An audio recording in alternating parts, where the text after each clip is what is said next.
Yizzo! Hey, girl. Oh, hi. I feel like that was dumb That was loud. very loud. Yo. All right, everybody. So before we even get into this, we are trying a new platform for recording. We're trying to make sure the patrons have what they need since y'all paying y'all coins or whatever. So this platform allows us to do video. It's a little more aesthetically pleasing, but it also captures the audio. Yeah. So we're going to see how this works out. And So if she we're ever put some dumb in her loud, mouth to eat. I have not. First of all, it's grapes. You're a hater. They did say, "Can y'all stop eating?" But we need to care for ourselves. Also, really quickly before we get into updates, we are joined by a very special guest. I asked this guest how they would want to be introduced, and they said just by Jason. Jason is joining us. Jason, you will hear, he's fancy. Jason does a lot of things within the world, within the space of mental health. But he's also just seemingly a dope human. I've never met Jason in person, sadly, but we connected online because the world is so small. And I was like, yo, would you be interested in coming on and talking some shit with us? Because you're cool and we need that. And he was like, I'm gonna let you know. Let me talk to my manager. So, Jason, please say hi to the people. What's up, buddy? Yo, you planned on making a black man blush and you succeeded. So thank you. Are you blushing? There you go. No, what's going on, y'all? Good to be here. Thanks for having me. Hi, Shanti. Hi, Antoinette. I don't know how you want me to refer to you. Everybody just says Antoinette or the Porcelain Princess. Like I'm like, no one. Shanti calls me that, but no, yeah, everybody just says my long ass name. In all honesty, Antoinette. But whatever you want to say. Shank, what up? What up? That's how it is. That's what it's gonna be. I hate it so much. Shank is really bothering me. Where my necklace? I'm never fucking calling you that. She has a necklace that has a knife on it, and she thinks she's hard. Well, incidentally, she texted me. She was trying to say my name, and she wrote Shank. It was like, Shank, are you? And I was like, is that God? Like that feels so. People are calling you that too. I know. I hate it. I hate it so much. Antoinette, are you cool with me enunciating your name the way I do? Because I'd be like, Antoinette. No, Antoinette. Okay. I actually say Antoinette. My parents say it differently, so it's fine. My mom says Antoinette. My dad says Antoinette. Okay. I don't care. But my Afro-Latina Dominican shorty, shout out to Angie, says Antoinette. So okay. I figure it's gonna be a difference. But Shanti, yes. Get us bring us into some updates, por favor. Spanish. Well, what did I say? I'm getting ready to go to Atlanta for the first time ever. What? Yeah, I'm going to be doing a pop-up with the business. So the Sable Collective is going to ATL. Are you doing with Shahid? No, but big ups to Big Shy. I'll see him probably down there, but we're going to be collaborating with a natural hair salon called Lock Mamas. Shout out to Michelle if she's listening. And what is the Sable Collective for any new listeners? The Sable Collective is an online boutique that is curated for Black women to explore our narratives of joy, beauty, and wellness. We source clothing, jewelry, housewares, artwork from the BIPOC community and women artisans and entrepreneurs. So an elevator pitch. Hit us up at www.thesablecollective.com for all of your online. Shank. But anyway, we're going to be doing a pop-up October 9th through 10th. So it'll be my first time in Atlanta. Pray for me because Atlanta is not okay, apparently. So we're going to keep it safe and it's going to be fun. It's just going to be quick. I'm going to drive down, which is probably insane. Ew, with whose car? Not that car you got? No, we're going to rent a car. Why won't you just get on a flight? Because I have a lot of inventory to take. So you can ship the inventory. I don't trust that. I don't mind it. I don't mind it. Because for my next update, I feel like withdrawing from everything. I feel like fall is coming. I feel like a leaf that my chlorophyll is just disappearing, and I want to dry up and be done with the world in a particular way. So like I'm that's how I'm feeling. Yeah, it's been for a long time, but I've just been ignoring it. But I feel like I'm just gonna surrender and see what's on the other side of just going inward in a particular way. And to add to my feelings, I listened to Chloe Soule's Cleo. Right. Chloe, Cleo. Cleo. Her music would always come up on Spotify, and I was like, I liked her sound. But I listened to her album, her new album, which is about motherhood, and it's the most beautiful album that I have heard in a really, really, really long time. And she kind of reminded me that motherhood is like this sacred responsibility. And I feel like in this day and age, you clothe your babies, you get them a good education, you make sure that they're responsible and polite, and like that's a great mother. But she taps into like, you also remind your baby that they're like this, your child, you're the first teacher that you teach your child that they're spiritual beings, and like you're more than just prepping them for like this competitive world. It's like, actually, you're this brilliant spiritual being, and I'm your first teacher. And I was just and like, your first home. And your first home, and like you're the closest thing, if the mother's healthy, God willing, to like God's love, this unconditional, like, I got you, even if you don't know yourself yet. And it was such a beautiful reminder of the responsibility that I carry as a mom, that I like often forget, because you're just in survival mode, and you're like, do you know your times tables? You know? Does she? Does she?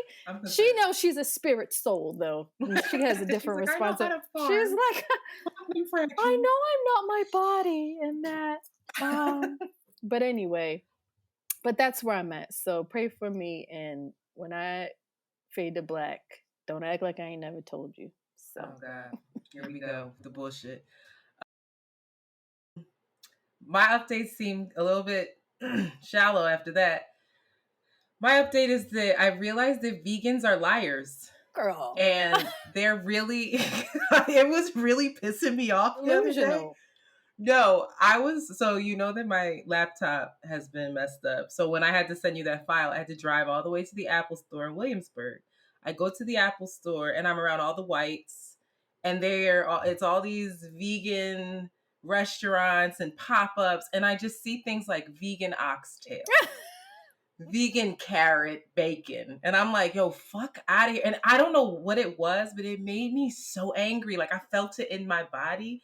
I was like, they're just fucking lying. They're lying. And in my mind, I'm thinking, there's no mushroom that tastes like an oxtail. It's appropriation at this point. It's like, you're lying. Like, and it made me think about Jazz when we had that dinner at her house, and she had vegan oxtail and was pissed that it didn't taste like oxtail.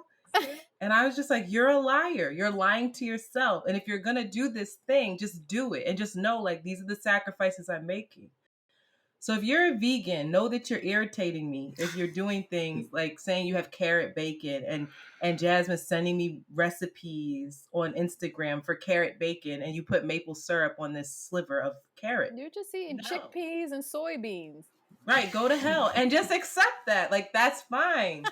That's fine. But like, there's two types of people in the world. You either want the truth or you don't. Yes. And I feel like vegans don't want the truth, but then they're on this high horse of like, well, I'm a vegan, but you're a liar. So that's one update. You'll like this, Shanti. So yesterday, for all the football fans, the Eagles didn't win. I don't want to talk about it, but the Ravens played. Okay. Now the Ravens have a quarterback that's a young quarterback that is like Mike Vick reincarnated, but better. And Ravens are with Baltimore, right? You following me? Mm-hmm. Baltimore is where The Wire was filmed, Mm-hmm. right? Yeah, I saw that. You saw it. So then they have this beautiful tribute to Michael K. Williams, God rest his soul. And I loved how they did it because it was kind of haunting, like Omar. They didn't even have his picture up. Just had a black screen with the Farmer in the Dell whistle before the game, and the whole stadium's going crazy and erupting. And this was a huge game because he was playing Patrick Mahomes, and that has been someone that he just could not beat, and they beat him. And I feel like it's because of Michael K. Williams. I really believe that. Maybe it wasn't, but I just love that moment. And I know football is like, people feel certain ways about it. I get it. I'm supposed to be boycotting. It's not working because I'm a liar. Why are we boycotting? But I mean, because we're still, are we still mad? Shout out to Council Culture. Are we still mad, Jason? Yeah, I'm not mad. I've lost interest. It's beyond the boycott for me. I'm just like, I figured out better things to do on my Sundays. Oh, that's right. Well, shit. I apparently haven't. Don't let us find out you making vegan oxtail, okay? I actually didn't even watch the game, which is annoying. I actually stayed up late and I watched the end of the game, but I stayed up late and was watching all the highlights and then didn't rest. But that was, shout out to Baltimore. They needed that win, and shout out to Michael K. Williams. Next up is that if folks don't know, Crown Magazine, it's a really beautiful publication. Crown, there's no O in that, right, Shanti?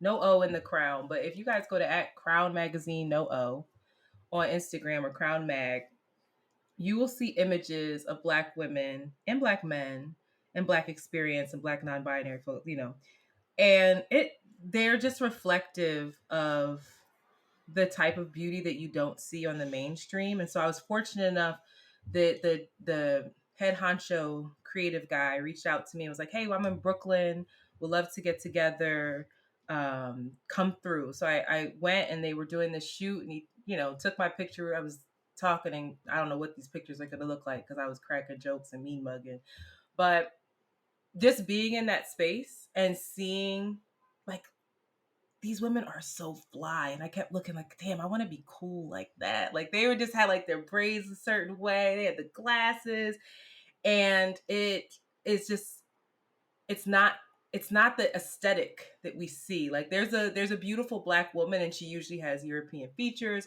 if she's brown skin, or if she's light skin, then she's light skin and she has more leeway, to look however the fuck she wants. But gotta have long hair, you gotta have a fat ass, you gotta have all these things. And these women were just themselves, and they were gorgeous. And he gave me a bunch of the magazines to go home and check out. The articles are beautiful. Black Market Vintage has a whole spread in there. So for folks that don't know, I really think that the Around the WayCurls community would love this publication.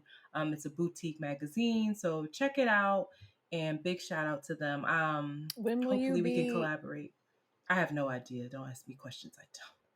No idea. Next up, today I took off work, and it was lovely.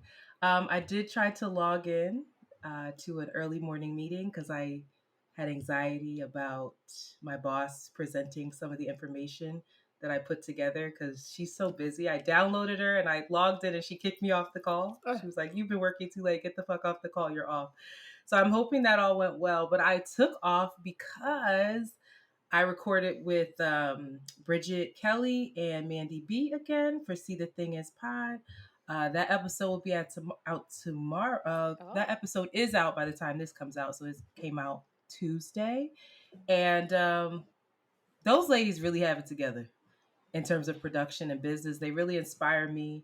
And I loved how they wrapped their arms around me and just embraced me and, want to see me win. And we just have a good time when we're together. And I'm proud of them. They have some exciting announcements coming up. So shout out to them. Make sure you check out the episode. The episode is going to be called She Meekin. Excuse me? Meek Mill Meeks. I was going in there on Meek Mill on the episode. So every time somebody did something stupid, I was like, they Meekin. And that ended up being the title of the episode. Okay. I feel like I can say that because I'm from Philly. Nobody else can. So relax. And then last up, I just want to say happy birthday and congratulations to Jade of all Jades. You know that she's a dear friend of ours, of mine. Jade had a birthday September 11th, and I don't think I shouted that out. And she also has an amazing variety show that she produced, that her and her partner XD produced, self-produced, put the money up, wrote it, edited, directed it, and it's on YouTube for all of the folks to see. Please go watch it on their YouTube channel, leave a comment, share it, so that my girl can shop that thing around and get her coin. And then the last happy birthday is to my favorite Afro-Latina, Angela.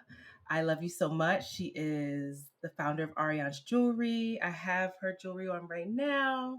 And I celebrated with her. That was my first time out since COVID. And I love you and I'm proud of you. That's yes, all. Angie. Oh, and she's also in the Sable Collective. So, Jason, do you have any updates for the people? You've been so quiet. You can talk shit about us while we're on our raggedy updates. No, I'm listening. A couple of things, So the last thing you've been shouting out Afro Latinos all night, so thank you for that. Shout to it's Hispanic Heritage Latinx Heritage Month, so I think it's important for me to highlight that. But something Shanti said, I think your entire update regarding the Cleo Soul album resonated with me in a different way. To be honest with you, I love her work, but I'm a dad, and so to me, listening to that music and to that album resonated with me and reminded me of a recent conversation that I had with my own daughter, who's 19. So my daughter's 19. She's a rising junior in school. And I recently had a conversation with her about what she cares about. Like, what do you care about beyond your friends, boys, all the things? And she was like, Dad, I really do care about like what causes. And she was like, I really care about women's issues. And I was like, what specifically? And she was like, domestic violence. And I was like, how? Like, this isn't something that you've grown up around. You haven't witnessed it, as far as I know, right? You haven't been a victim or a witness to it. And she was like, well, you'd be surprised that a lot of my friends in school are wrestling with some real serious things. And so that's a cause that I want to dedicate myself to. So I was just like, wow, and the album, I think, it does revolve around motherhood, but it does remind me of the power of fathers and our ability to help shape, especially young women. And so for me, it was just a proud moment as a father, but it's also like, that choked up feeling like, yeah, we did good. We've been co-parenting her since she was 3. But I like to think that we did a good job. So that's my update. Wow. Y'all see why we brought his ass 19. Yeah. 19. Can you imagine, Joe? I had her at 5. Okay. But at this rate, I wouldn't be surprised. I'd be like, all right, cool. Can you imagine? Do you have any advice for Shanti since her daughter is 11? This is yikes. I mean, I would say that and this goes for everyone, right? Like fathers, mothers. I would say that let them into your world. What happened? How old is she? No, she's 11. She turned 11. Oh, she's 11. Yeah. Okay. Oh, shout to that. I was August 12th. Oh, Leo season. You got a bell? You got a ring or something that you gotta post. Let me write down what time is it. But let them into your world. I think oftentimes, I know for me, I grew up with my mom as a single parent, thinking that she was Superwoman and not, well, she was, but thinking that she could do no wrong, right? So that when I became a man or an adult, I had to sit her down and be like, look, I respect you as a woman. I respect you as my mom, but you got to respect me as a grown ass man. And I think in large part that was due to the fact that she never allowed herself to be vulnerable to a certain extent and allow us in. So, I would just say let them in. Hopefully they'll reciprocate that as they grow older and start sharing with you things that, you would normally otherwise wouldn't know. Thank you. Yes. Sure. Where are you from? Where is your family from? From the Dominican Republic. Oh, okay. I was born here and my family's Dominican. Yeah. All right, kids. Let's get into it. Let's go. Shanti, you're up. Am I up? Shank's up. Just as an aside, because this is the PM in me. Somebody keeps moving their mic. Just leave it alone, all right? I thought it was you that whole time. It's not me. I think it's Jason. Oh, maybe it's me. I'm playing with my so full disclosure. I got my crystals in front of me. I got my rose quartz. I got my so it's probably me just playing around with it. So I'll stop. No, it's fine. That's fine. But there's some. It's like sounds like this. You hear that? You probably. Maybe it's us, our dumbasses. But shout out to Rose Quartz. Shout out to Rose. Listen. My favorite writer, my favorite person. I don't know how to say her name though.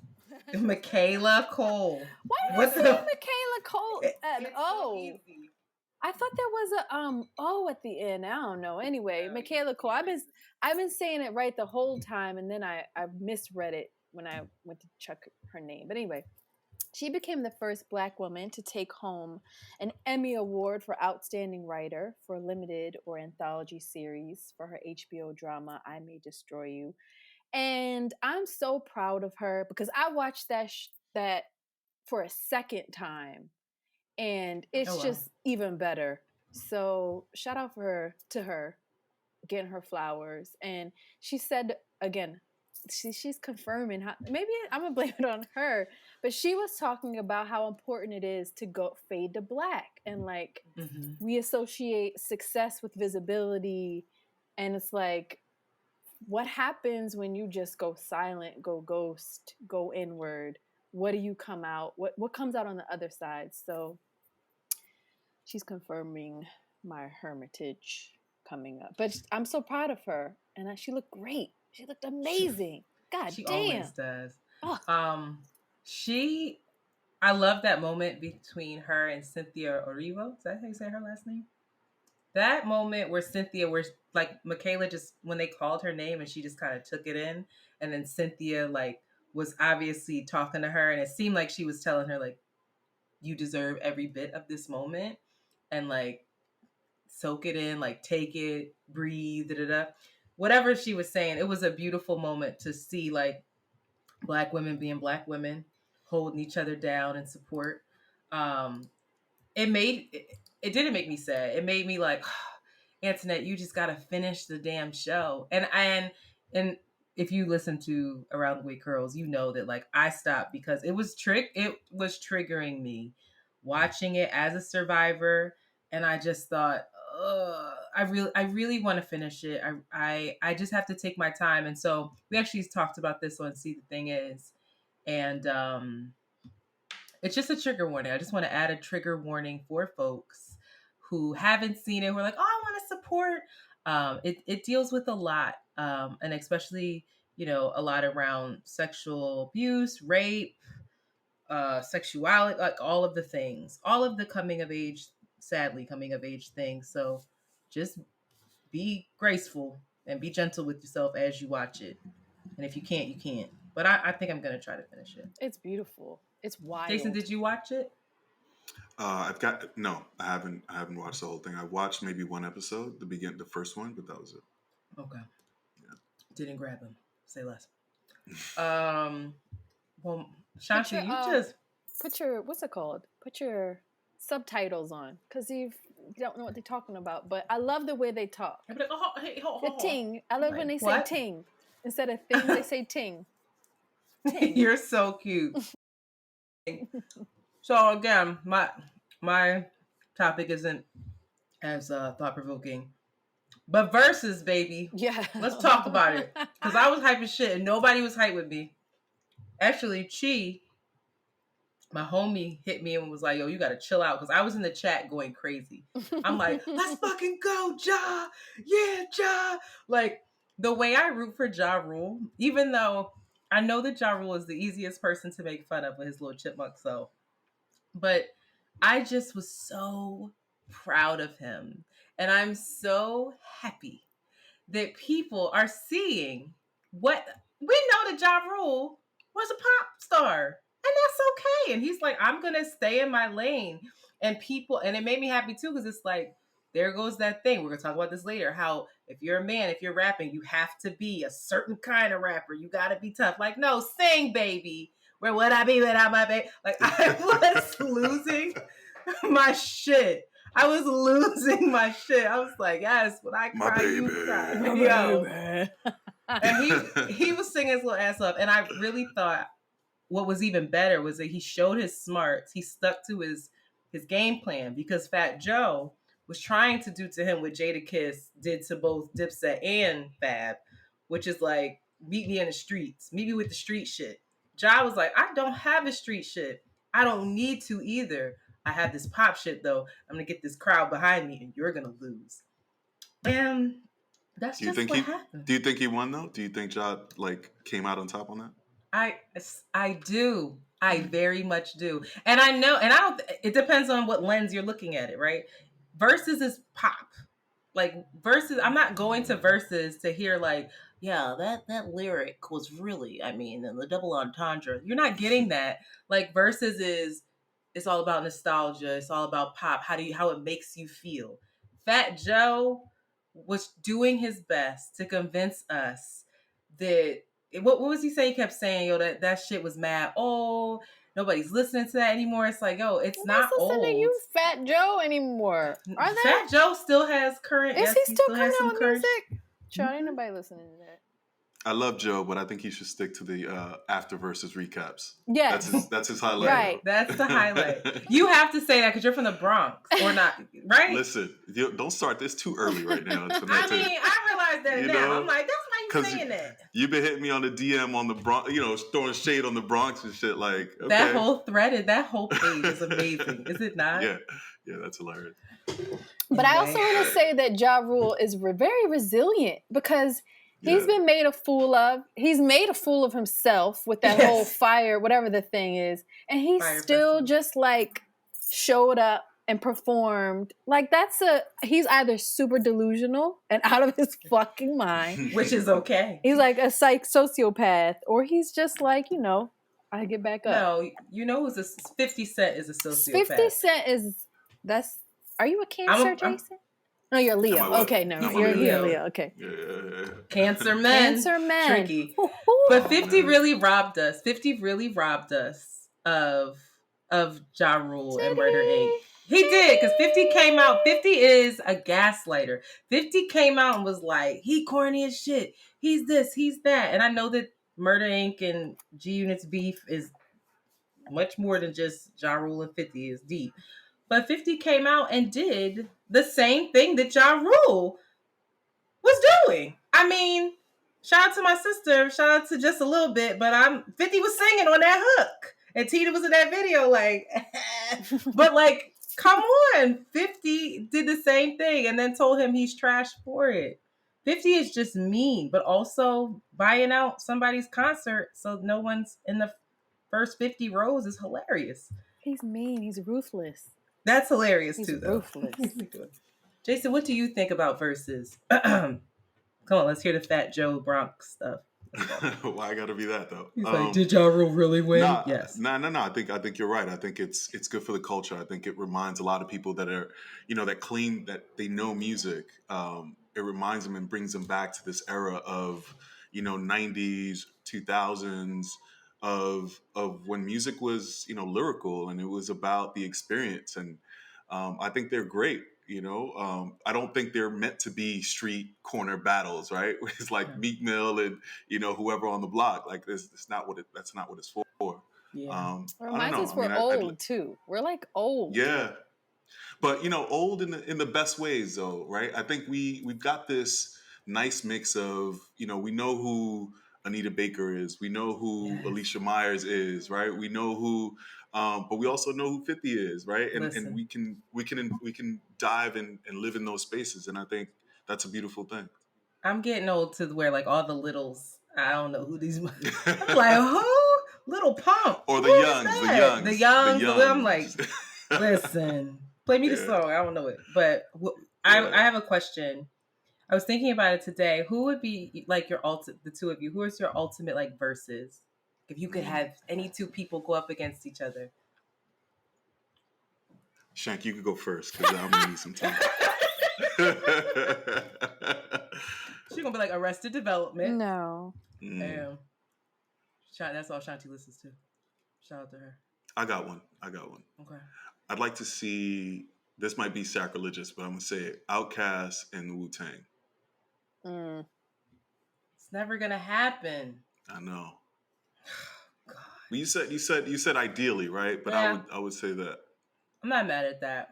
I feel like WuTang would do it. they would do it. No. Andre is absolutely he's like, I'm not. playing my flute. What are you talking Like, about? what? I'm in my garden. Leave me alone. Yeah. Outcast. What is Outcast?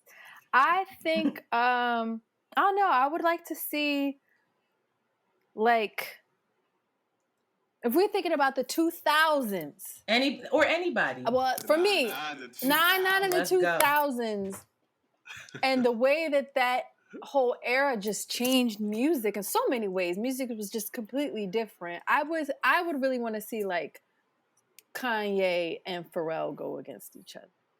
Kanye the producer or Kanye the rapper?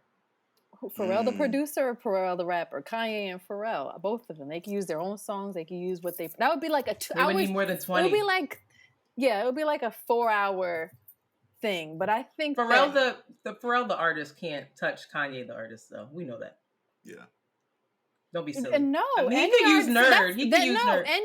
Nerd. Like people go Skater Boys. They went crazy for that shit. Yeah, but you gotta know your audience. They're not checking for that.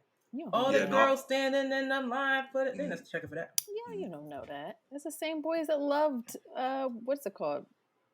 Have you watched maybe one Verzuz? Have you seen them crowds, child? They checking for that. Well, you asked what I would like to see, so now you what they would I like apologize, to see. Queen. So I really want to see. This is so people have said it, but I do really want to see Missy, the artist, versus Missy, the producer.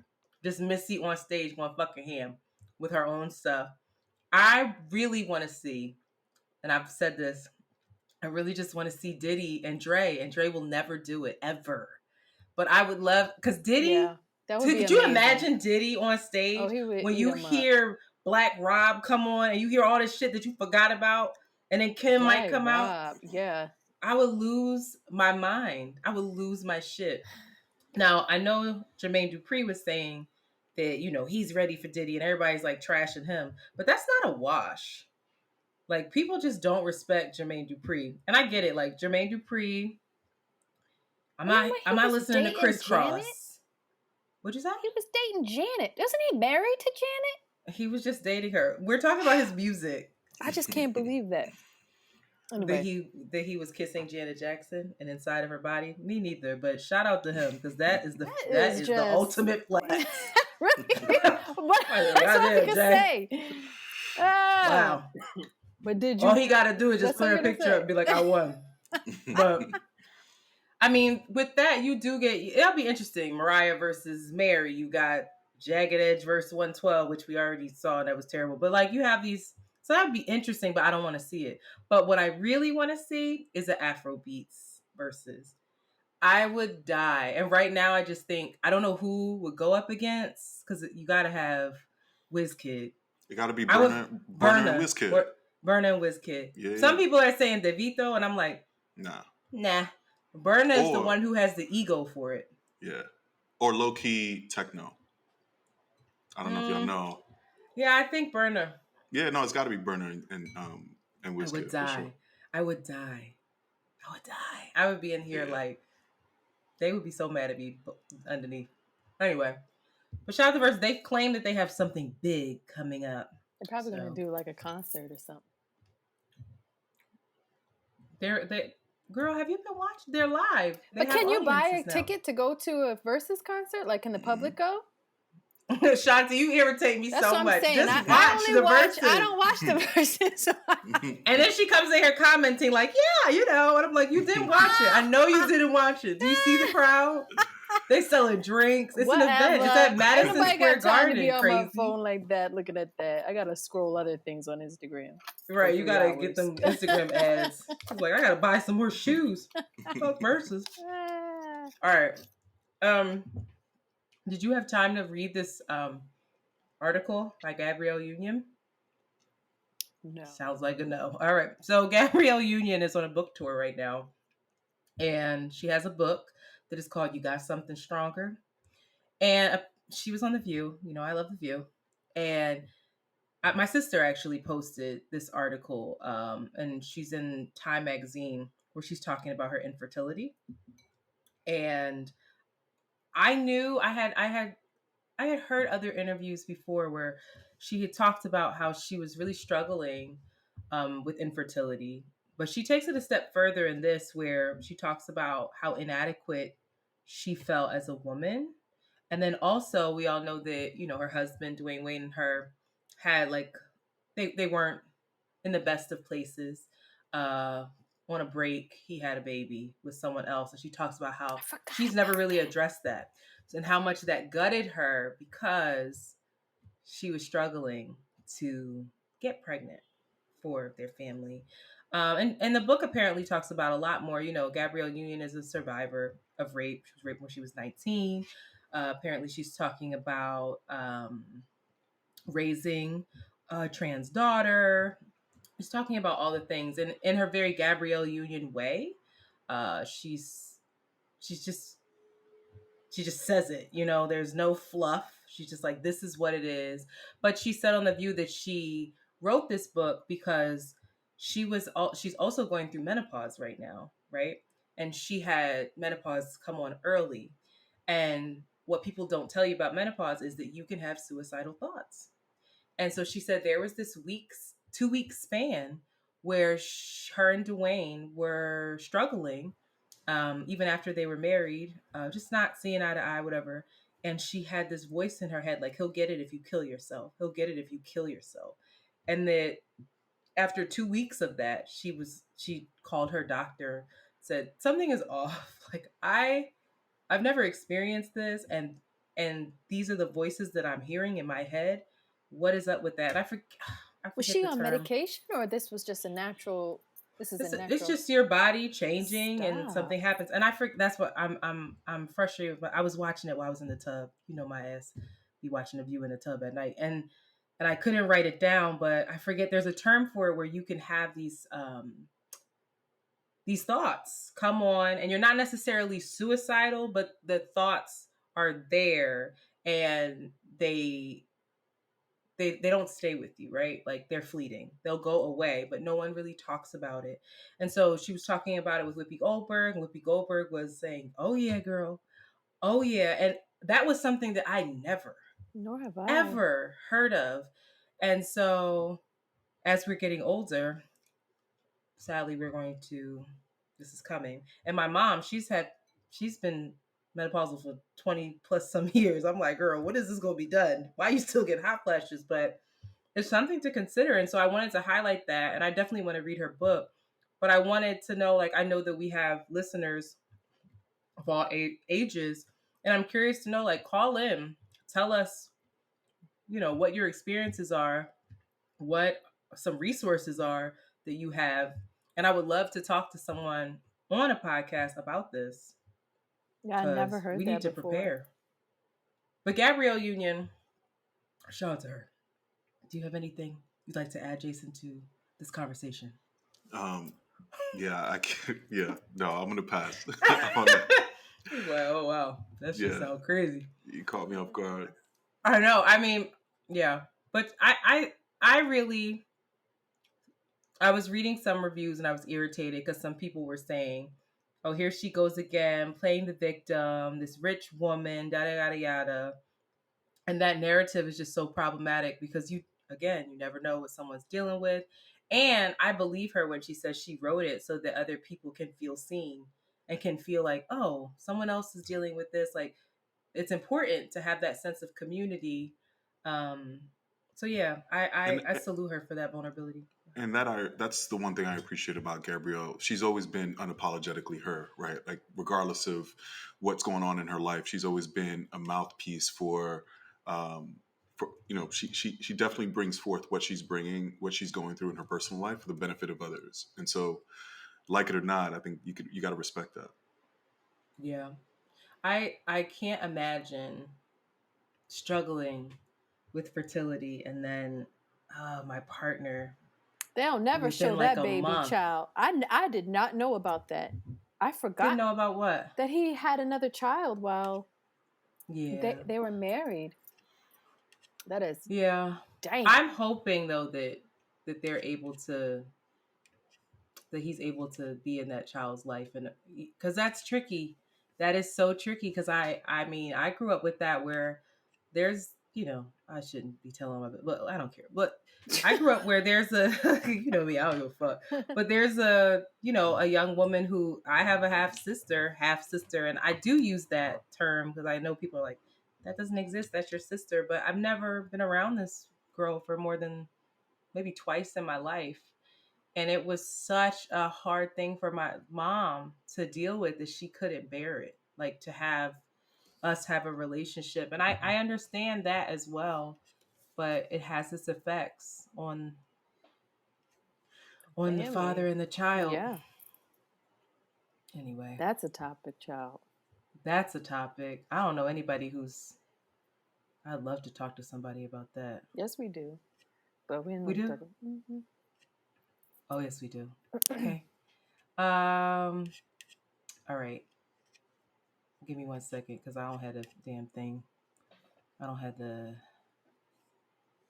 voicemail pulled up. Gosh darn it. All right, we keep going until I get that. So, the U.S. gymnastics team testified during Senate hearings on the FBI's handling of the investigation of their abuse and molestation. That's the Larry Nassar thing?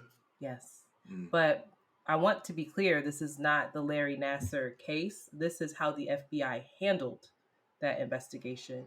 And the gymnastics team is saying that the FBI were well aware that Larry Nassar was molesting them and that they did nothing about it. Thoughts?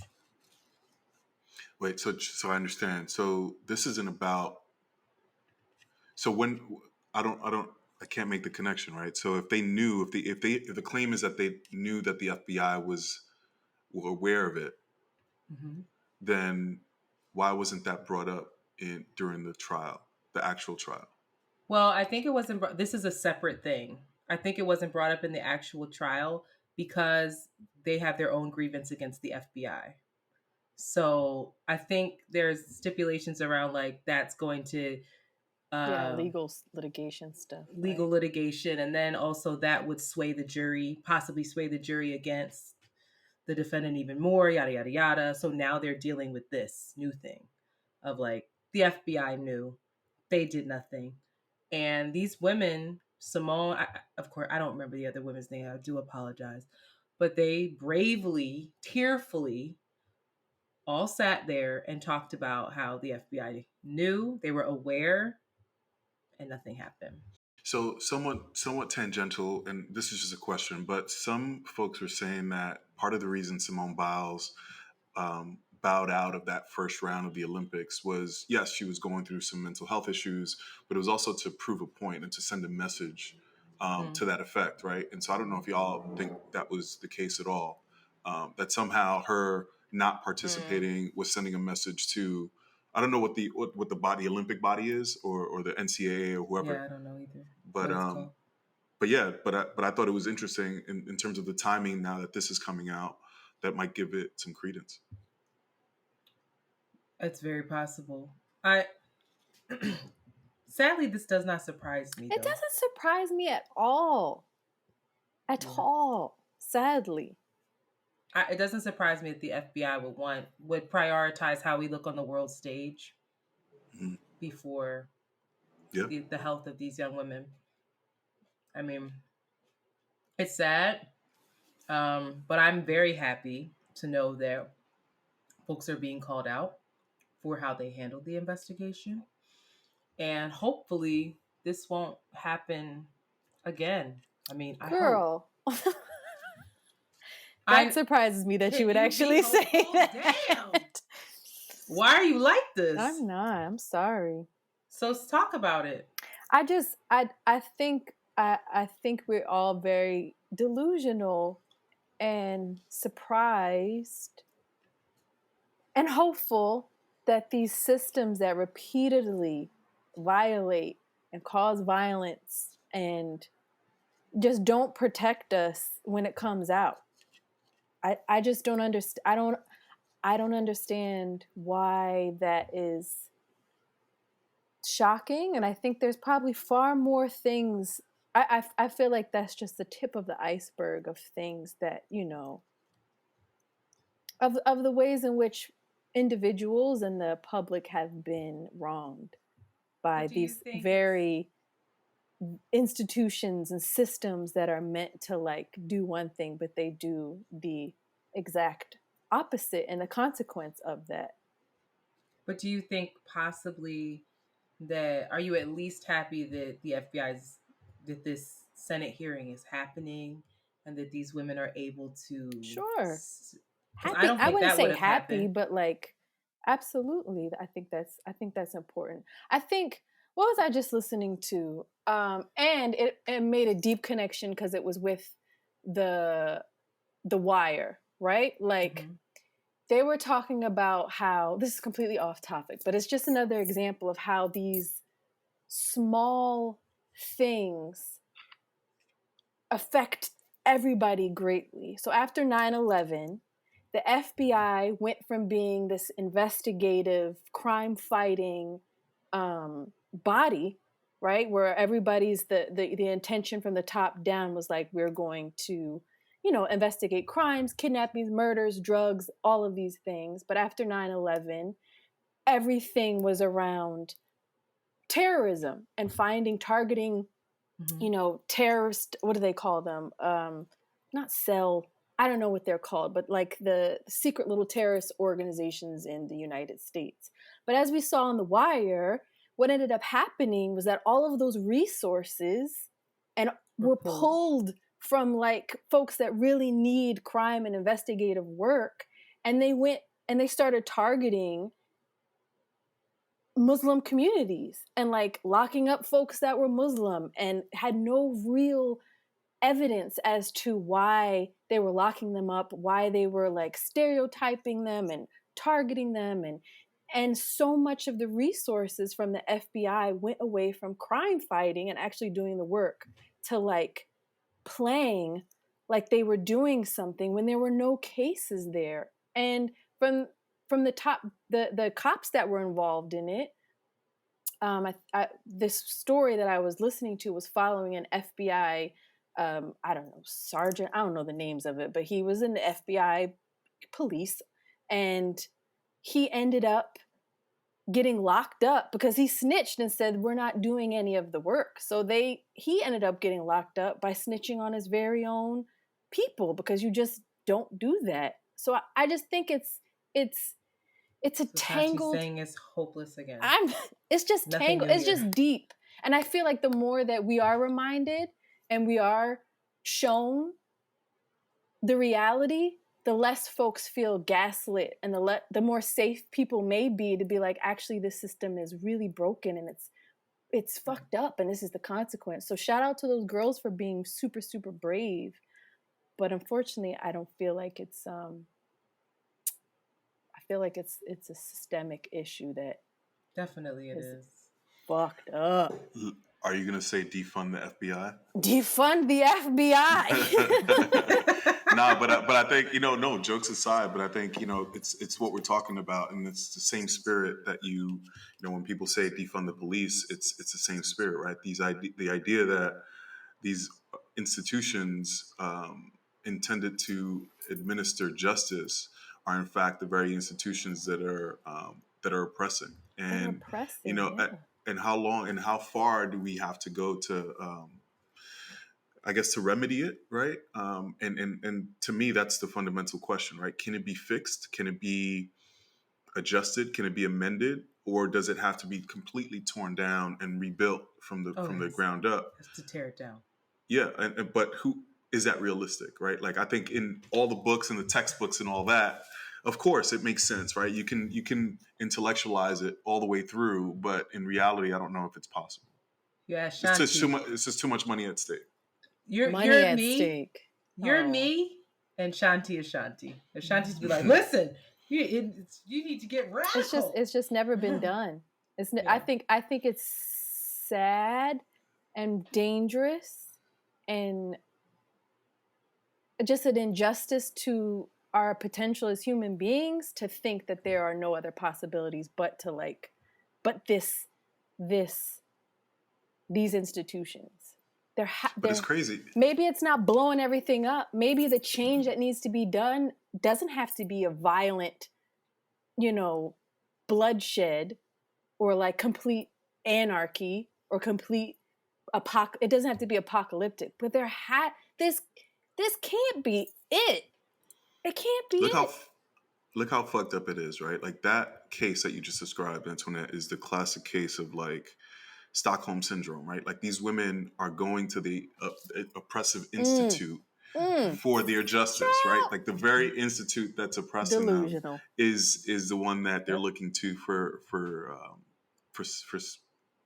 healing, right, and protection. And I don't know how that works. I wish I knew. None of us.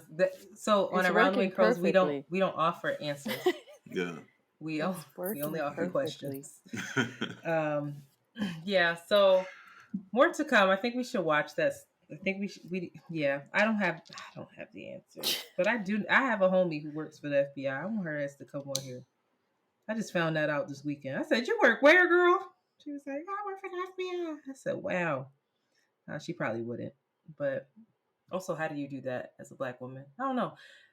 But anyway, I'm looking at the time, and I want to make sure we have enough time for our guests. So I'm going to skip politics as usual this week. I don't really have much anyway.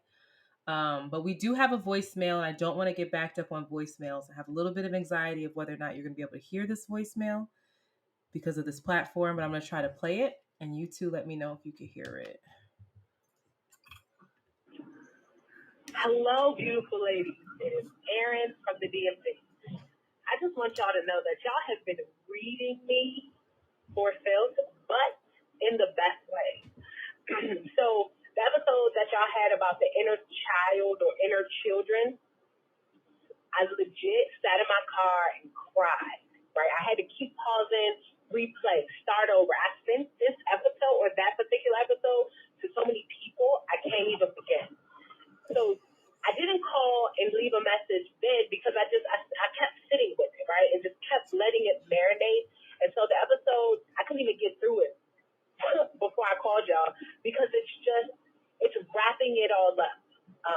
I can't, the one that you just dropped, I can't think of what number it is, but the quote that you all are speaking about is, honesty without compassion is brutality, and compassion without honesty is enabling. And that wraps up the inner child episode for me because when you spoke about the young person who was saying, they had a very domineering mother and da-da-da, I have had a friendship for over 25 years, and I was like, she's always been super disrespectful to me, always been, just very rude and acting as if I am a child or I somehow, some reason can't think on my own, and it blows my mind. Because I'm not that kind of person, I'm not a pushover. But, after really working through my inner child and realizing that, my mom was mean to me, right? She never had compassion for me. It was, you're messing up your grades. Instead of trying to sit with me and talk to me and figure out where she could help me, it was, you're on punishment, you're this, you're that. It felt very brutal to me. So that was how I accepted friendship. That was how I accepted love. Things like that really, really sit with me. I now have a 3-year-old son, and I really sit, and me and my mother have also worked through a lot. Like, our relationship is wonderful and beautiful. 3 minutes is not enough for me to really talk about what you guys have spoken about and how it has helped me in the best way. I love being a mom. I love the relationship that my mother and I have and what we have worked for it to be. So keep doing what y'all doing. Thank you. Ashe. Oh. Shout out to Erin. Come on, inner work. Erin said, "Yo, this homegirl is treating me like shit." She put that puzzle together. Yeah, she was like, "But my mom was brutal." Damn. Erin, thank you so much for sharing, and thank you for listening, and thank you for reflecting. Wow. What was we saying on the episode? We was like, when you was a kid. When I was a kid, I couldn't jump rope or whatever, and my inner child was sad. No, I don't know. We need to go back and listen. Maybe we need to listen to that, do some work. I'm gonna listen to it tonight.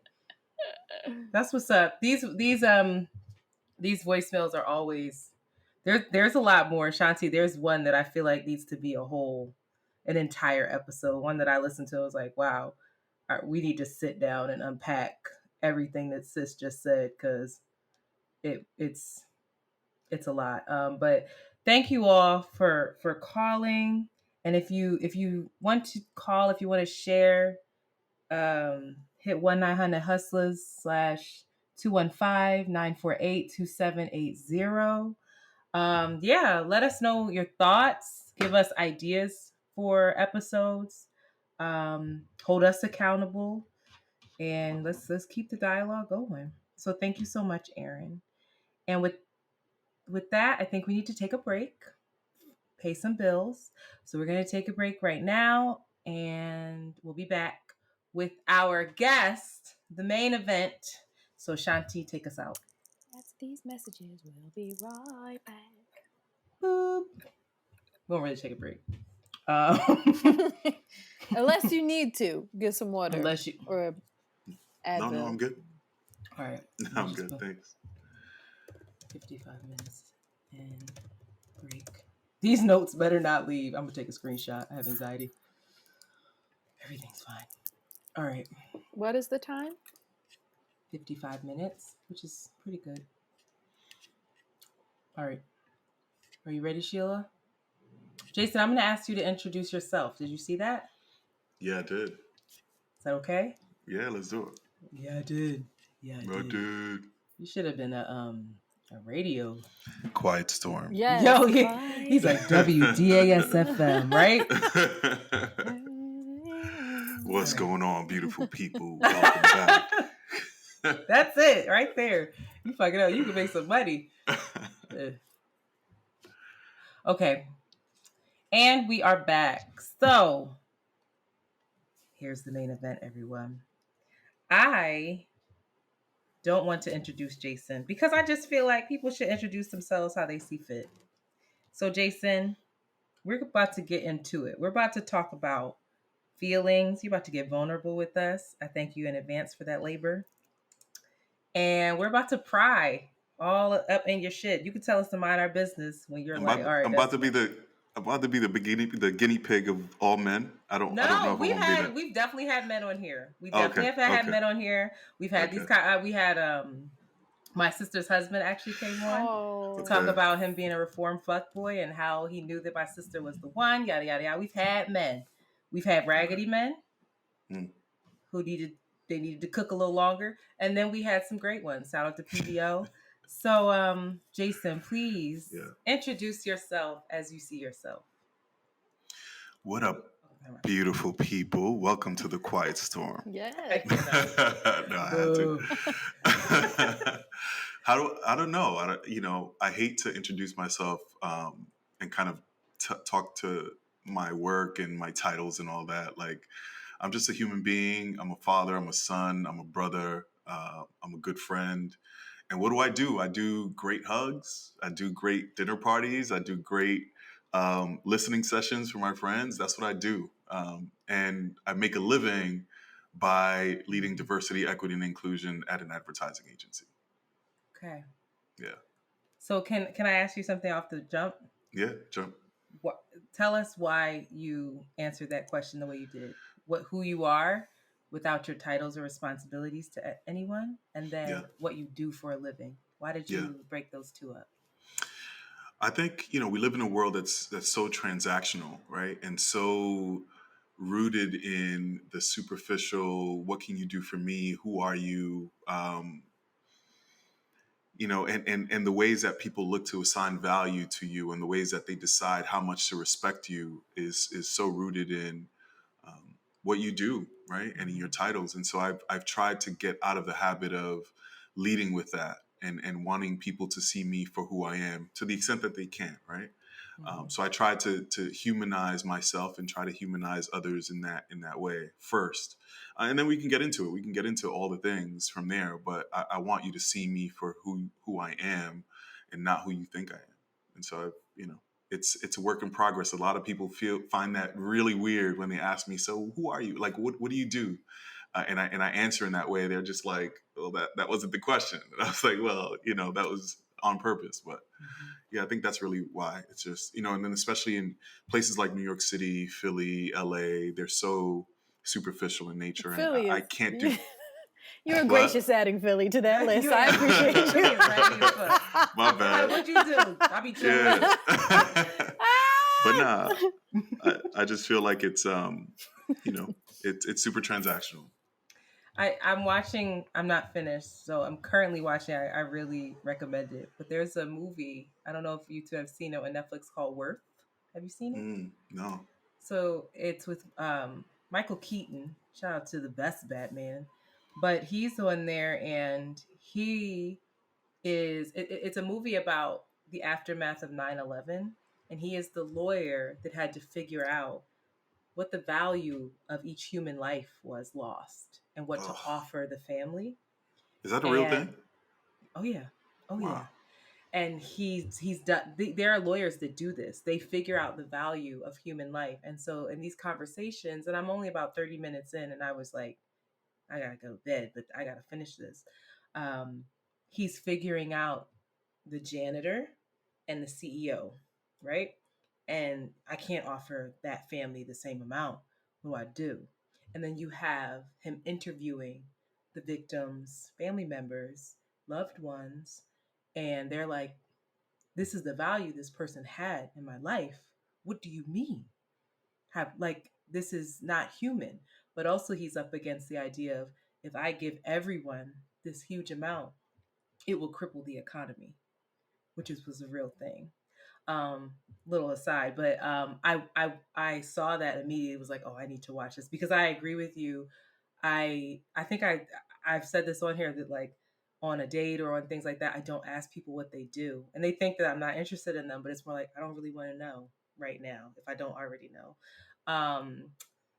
But who are you becoming? The highest expression of love in every respect. At least that's what I'm striving for, right? That sounds super esoteric, right? So let me try to break that down. But I'm a loving individual. I have a lot of love to give. I come from a family that we are some loving ass mofos, right? It's hugs and kisses and I love yous all day. And so I think that to me is what I'm trying to become. A living example of that. And that might sound super, again, esoteric and fluffy, but really that's all there is when you think about what we're here to do and what we're here to give in our lives. And I just want to be that for the people that I love, my friends, my family, my clients, complete strangers. And love isn't always it's not the romantic kind all the time, right? It's compassion, it's softness, it's tenderness, it's patience, right? And so I think I'm just trying to explore what that looks like in my life, and give it, and being more giving, and requiring less of it, or demanding less of it, even though, I want a lot of that, right? I want a lot of love, and I think I deserve a lot of love, but it really is about giving that and being in service more often than not. What's the Lives of Men? The Lives of Men is a platform that I launched in 2017. Initially, it was something that I launched for myself, first and foremost. It was, I grew up without my dad for significant periods of time in my life.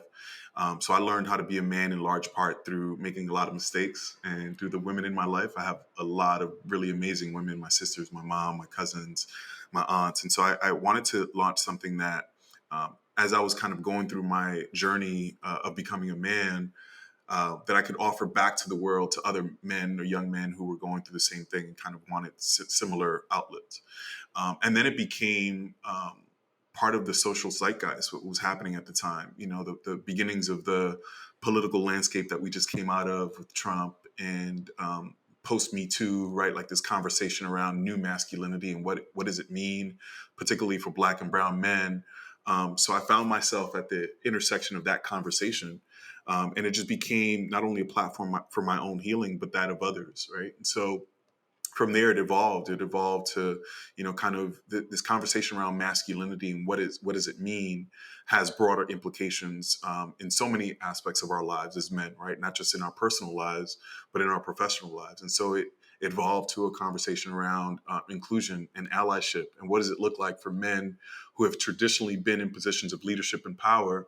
What does it look like for men to use that privilege to advocate for underrepresented groups, for women, LGBTQ community, everyone. And so, that's kind of what led me to today. But that's the original inspiration for it, was for it to be a vehicle for my own healing first and foremost. So were you giving to folks what you may not have received in terms of like resources? No, it wasn't. I wouldn't say it's giving, right? Because you said it earlier, right? Your podcast isn't about giving answers. It's about exploring, and it's about excavating, and that's what it's always been. In fact, it's funny. I just tattooed the logo on my forearm the other day, and someone said, "Well, it looks like a compass," and I said, "It very much is a compass, right? Because we want to be the compass that helps men navigate their life's journey, if you will." This idea that we're all on a journey that leads somewhere, but we're all on a unique journey. And so I just kind of wanted to launch a platform that helped men along that journey without necessarily just knowing that, look, I don't have the answers. I don't have it all figured out, but I hope that together we can, and we can excavate together. So that's what it's about. So, and Shanti, jump in, cut me off when you want. So I'm curious, like, how did this come to be? How did you get to a place where you were in touch with your feelings?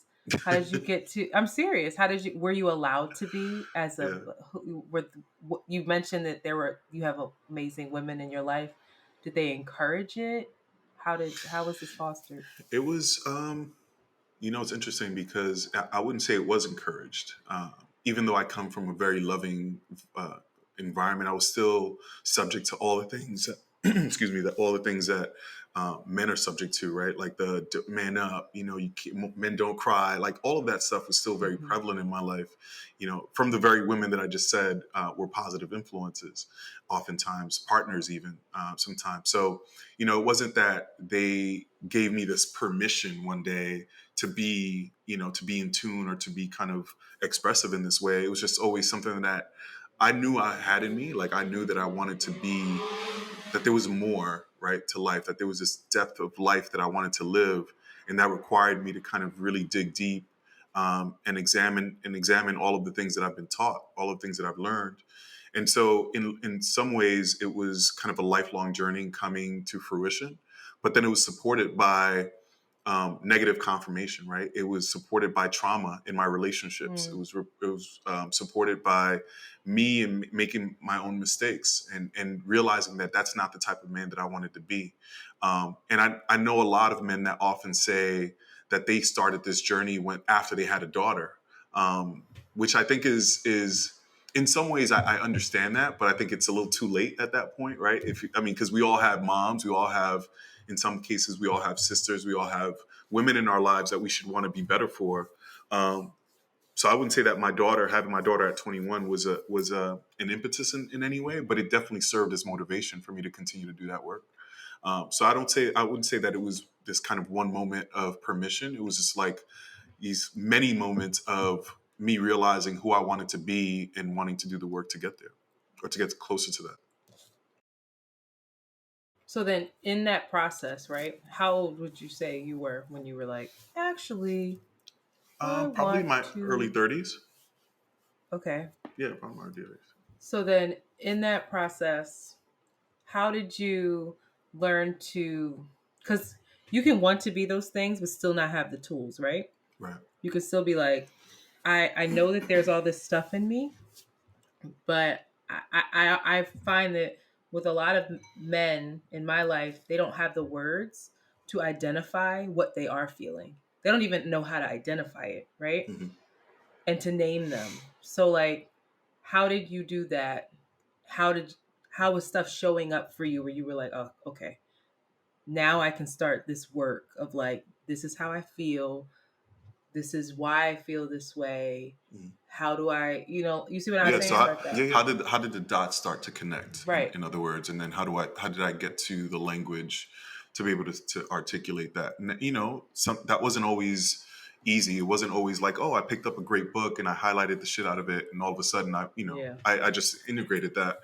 Sometimes it was relationships going bad, or toxic experiences, or me making mistakes in my relationships, or allowing mistakes to be made and allowing someone to learn on me, and not realizing my worth and my value, and overstaying in that relationship. So it was just a lot of different experiences that led me to be like, yo, like there's more.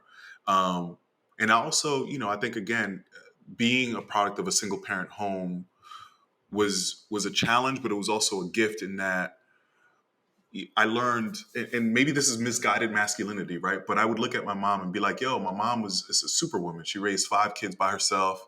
And I could only imagine what I could do as a man with better command of the English language, better education, all those things. I was like, if she could do it, I could do it, right? But that was a little bit misguided, but still the spirit was there, which is, how do I become a better version of myself for the sake of the people that I love? So all of those things combined is what I started to kind of really point me in the direction of just wanting to be more fulfilled. And yeah, I mean, breakups are a real thing. They if you pay attention to them, right? Most men go through a breakup and they're going to go fuck around until they get over it, and then come back, and then they'll do it all over again. And of course, I did those things, but it came a point in time where I was just like, man, that's empty, right? I don't want to continue to do those things, not for any reasons that I thought. I wasn't holier than thou. I wasn't better than anyone. I was just like, at some point, I want something different in my life, and so that's part of it as well. I think the best thing that my ex ever said to me, or any ex ever said to me, was like, "You were the reason why I went to therapy," and that probably sounds crazy, but that was the best thing. He was like, our relationship was the reason why, like, you made me see myself. For better or worse. And for better or for worse. Mm-hmm. And I was like, wow, okay. Yeah. I went to therapy too, motherfucker. Like, yeah. But I think for people, for the men that are listening, for the women who are listening, what are the tools? Like, what did you do? If there's something that you could specific, because people love to say it's the work. Yeah. And a lot of people are like, well, what the fuck is the work? Like, what is it? What do I got to do? And you mentioned, like, there's no book that I read and highlighted and was like, oh, that's it. But if there was a book or some tools or some resources to provide, like, what were they? There were many books. So I have to admit that, one of the things that I have a hard time with, and I'm very proud of the fact that I've been able to develop the language to articulate how I feel. But that doesn't always mean that I allow myself to feel, if that makes any sense. I don't allow myself to be overtaken by emotion, for example. So I don't remember the last time I cried. But I get all the symptoms. I get all the, the choked up feeling, all of the things, the watery, teary eyes. But for whatever reason, I can't allow myself to let that overtake me so much that I cry. You can't, or you won't? I think I won't. I don't know if it's not a conscious thing, right? But it's just for some reason, I just can't allow myself to get there. I don't allow myself to get there. Maybe it's because I'm afraid of what would happen if I can't stop, right? But anyway, so I say all that to say, as a preface to answer your question, it was a combination of a couple of things. It was a book. For those that are listening, if you want to pick this up, it's The Way of the Superior Man by David Deida. It's a great book. I bought that for Chi. It's a great book. That's funny. There's another book by Dr. Terrence Real called I Don't Want to Talk About It. It's the first book that I've ever read that really connects depression and mental health and the challenges that we go through as men with the pressures of having to perform masculinity. It's as plain as day, right? Like he makes that connection so clearly. My spiritual practice, I've always been very, very rooted and grounded in the spiritual practice of meditation, journaling. I have my journal right here. So I'm going to probably journal right after this. It's all those things. And, I don't want to come across as someone that has it all figured out, because I don't have it figured out clearly. No one does. But I think it's if I can offer anyone that's listening inspiration to kind of want to live a different life and get different outcomes, you have to face those things about yourself that are hard, right? Everything that you want is on the other side of hard. That relationship, that job, that that house, whatever it is that you want is on the other side of that hard. And I just want it, and I think it's always been rooted in wanting to be loved and to give more love, right? And in order to do that, I've had to really visit some really dark places in my life to get closer to that. So those two books, journaling, meditation, therapy is huge. I've been in therapy for, I don't know how long. That's really helped. Forever. I've probably gone through 7 different therapists, trying to find the right one. Yeah. So, all of that is help. Shanti, you sitting up? Or are you good? Shank about to. Shank, yeah, you sitting about up. to go I in. see. Do you need something? You about to say? Oh, so I was really interested. Shanti, you need to say something, but I was really. Oh, I apologize, Queen. That's interesting that you said that, because I have written down on this outline. How do you manage your feelings? Do you lean into them? Do you look for ways to shift them, control them? If I'm honest, I'm sorry. Go ahead. No, go ahead. I'm done. Please go. Because I'm preempting the question. I know I saw the question, so I kind of know where you're going. If I'm honest with you, I don't. I try to control them. I try to control them. I try to find ways to numb them, even. And I think I just said, I don't allow myself to cry, and I don't think it's because I'm not physically able to. It's just that I just, somewhere in me I've made an agreement with myself that if I cry, that's a level of vulnerability that I'm not willing to express or share with anyone yet. Wow. Is that the goal? But maybe. Is that the goal? Not. It's not the goal to ever be that, is that the goal to someday be able to open up and cry and allow yourself to collapse in that way? Or are you, good with where you are? Shanti, even the words that you use, right? She said collapse. Collapse. Yeah. I think it's an opening up. It's peeling back of the layers. But I get what you meant, though, right? And I think, yes, that is the goal. The goal is to be, and it's not necessarily in relationship or in partnership, right? I want to do that for myself, right? Because I can tell you right now that the 5 times that I've cried in the last few years, they have been really clear demarcation points in my journey. I can tell you the day, I can tell you what I was wearing, I can tell you what was going on, and I can tell you that it was just this weight off my shoulders, and so much so that it really just it was a point in my journey that I felt like I entered a new realm, if you will. And I don't want to sound super esoteric, but it's that important to me. And maybe I'm putting too much pressure on myself too, right? Like, one of my therapists was like, you emote. It just doesn't look. It just doesn't look the way that you expect it to look, but you do emote, and to allow yourself that grace to to know that your feelings aren't necessarily being repressed; they're being expressed in different ways. How do you feel, honestly, about people or women that cry a lot, or are seemingly out of control with their emotions? Yeah, well, that's a great question. Because admittedly, I was in a relationship in the past where I shamed my partner for being a crier, right? Like, why are you always crying? And again, I come from not seeing that. My mom, right, who had all the right in the world to cry, like, she wouldn't, at least not in front of us, she wouldn't cry. And so for me, it was always a sign of weakness, of just, so yeah, I mean, I think of course I learned that lesson. But no, I mean, I envy people, not just women, but I have really good male friends that are criers, right? That they won't necessarily cry in public, but when we're, watching the game, or we're, having drinks or whatever, talking about things, they'll shed some tears. And I'm just like, man, I wish I was more that. Because, I think it's a release, and it's a mark of courage, in my opinion now. I highly recommend it. Thank you. I'm gonna cry myself to sleep, Jason. Don't even listen. Me and Shanti be like, girl. When I told the last time we were together, I said, if you feel my shoulders going up and down, I'm just weeping, but I'm fine. Don't worry. Like, when we were, because and I play around, but at least once a month, I got to get a good cry out in the tub. And maybe nothing's wrong, but I'm backed up. I'm backed up. I got to get all this shit out. And it could be happy tears, right? Yeah. Because I think that when we talk about vulnerability and when we talk about being open and fully experiencing life and men, really embracing their emotions, we really focus on the sorrow, the depression, the this. But I challenged you once via DM. I was like, oh, when was the last time you fucking frolicked?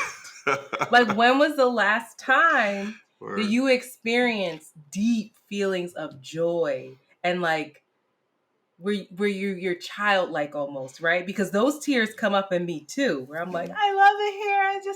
Because you're talking about being the greatest expression of love, right? And that's so many things. So when we're having these conversations, I feel like this is also rooted in,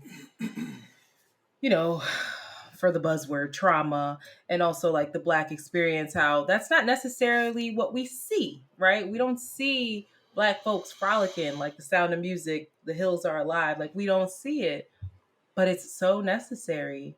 And I think that it's also because we possibly romanticize struggle. We're resilient. We're this, we're that. And I wish I had that damn meme. I live my life in memes, but it was a meme that was like, when I have a child, if I ever have a child, God willing, my child can say I'm resilient, but I also want them to say, my mom was so happy. My mom was so full of joy. My mom's smile lit up the room. My mom was so gracious with other people. She was so loving. That is the narrative that I want and that I feel I deserve. So I'm just wanting to know, like, are you capable of deeply feeling joy, ecstasy, happiness, excitement? So Shanti, I don't know if you know this, but Antoinette had me frolicking in my back patio the other day. I just she was like, you. "You better send me a video for proof." I never said that. I was happy to see the video. I said, "Yes, frolic. You can work on the frolic. Yeah. I was still a little stiff. He was a little kind, but he was videoing himself. I get it. Man, I forgot your question. Damn. Are you? Capable? Am I allowed? Yeah.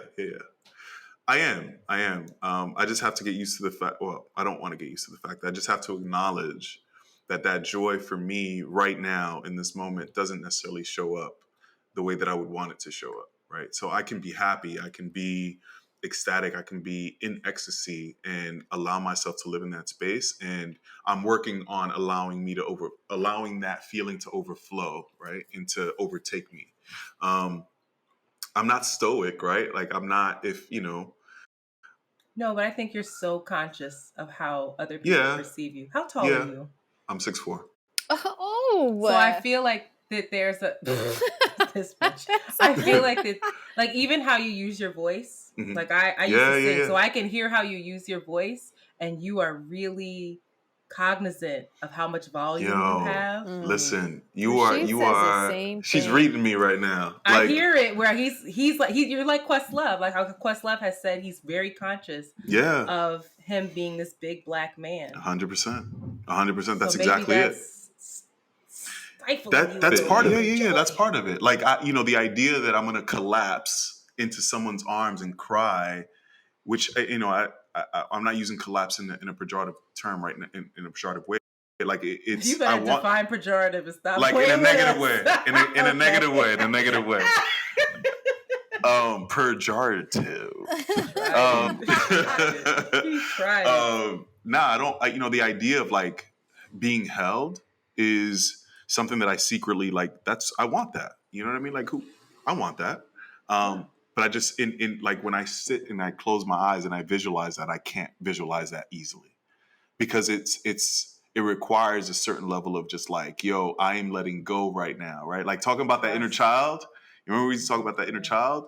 To me, the North Star is to be able to be 8-year-old Jason with someone and then allowing that 8-year-old to cry and do all the things that he would normally do in that person's presence. And I think I don't Can know. you be with yourself at all yet?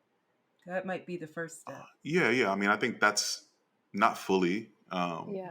Because I think to your point, right? It's I'm so aware of how I show up in the world, and I'm so aware of how my energy interacts with someone else's energy, and wanting to be very, not safe, but wanting to make sure that the other person feels safe and accounted for and seen in my presence is so important that sometimes it stifles the way that I show up.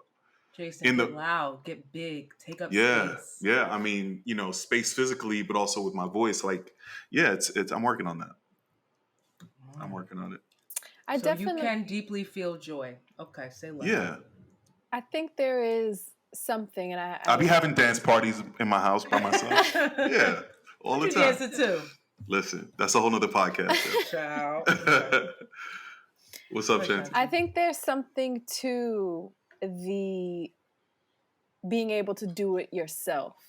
And I'm not talking about like all this self-love thing, because I think again that's only woo-woo.